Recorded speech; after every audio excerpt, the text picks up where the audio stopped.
அதனால் அன்புமணிக்கு விவசாயம் அவர் செஞ்ச பழக்கம் கிடையாது. இவ்வளவு ஏதாவது எந்த திட்டத்தையும் அவர் அறிவித்து எதிர்ப்பாக தெரிவித்து இந்த அரசுக்கு எதிர்ப்பாக தெரிவித்து எடப்பாடியுடைய பிஜேபியுடைய என்ன ஏஜென்ட்டு என்ன சொல்லுவாங்க இல்லை பி டீமாக பணியாற்றுகிறார். ஆக முன்ன சொன்னாங்க இடஒதுக்கீடு வேணும்னு சொன்னாங்க. அதை கொடுத்தது கலைஞர் தான் கொடுத்தா. இடஒதுக்கீடு கொடுத்தது வன்னியர்களுக்கு இடஒதுக்கீடு கொடுத்து 20% இடஒதுக்கீடு கொடுத்தார்கள். ஆக 10.5 தேர்தல் நேரத்தில் எடப்பாடி பேரம் பேசிட்டு கடைசி அன்னைக்கு ஒரு ஜியோ போட்டு ஒரு வன்னியர் ஓட்டை எடப்பாடி திருடிட்டாரு. ஆக இப்போ அது இப்போ இதுக்கு ஆணையத்தின் மூலமாக பரிந்துரைக்கப்பட்டால் தான் நாங்கள் செய்ய முடியும். இல்லை இப்போ அந்த இடஒதுக்கீடு போராட்டமும் போயிடுச்சு, பிரச்சனையும் போச்சு. இப்போ அப்பா ரிமோனுக்கும் இப்போ உள்ள பிரச்சனையை அவங்க முன்வைத்து போராடுகிறார்கள். இன்னும் ஜாதிக்காக போராடினாங்க, இப்போ அவருக்காக போராடுகிறார்கள். அவருடைய கருத்துலாம் தேவையில்லை. கட்டிடம் கட்டலாம், இது சாதனை இல்லையா? இது சாதனை தீய சக்தியா? இப்போ ஒரு கோடியே 31 லட்சம் பெண்களுக்கு மாதம் பணப்பயன் வருகிறது. பணம் வருகிறதா? மாதம் வருகிறது. அதை விட சினிமாவில் சொல்கிறாங்கப்பா, இது ஒரு என்னது, இது கூட அன்புமணிக்கு வைத்திருக்கு. ஒரு பிச்சை காசு யார் குஷ்பு சொன்னாங்க, பிச்சை காசுன்னு ஒரு குஷ்பு சொன்னாங்க, அதுவும் சொன்னாங்க. அந்த காசுக்காக எவ்வளோ ஆட்டம் போட்டீங்க.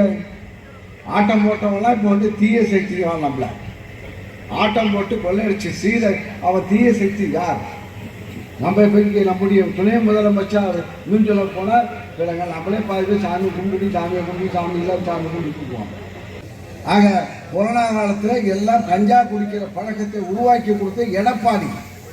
அந்த எடப்பாடி பேசுனா நம்ம காலத்தில் அவன் செஞ்ச தவறு, அவன் பிடிக்காத தவறு, அவன் காலத்தில் விதைத்த விதைகள் இப்போது ஆலமரமாக வரும்போது நாம் வெற்றி எடுக்கின்றோம், நடவடிக்கை எடுக்கின்றோம். அதனால தான் டிவியில் செய்தி வருது. அந்த வெப்ப பார்த்தால் தினந்தோறும் பிடிக்கின்றோம், பிடிக்கிறதா சிறையில் அடைக்கின்றோம்.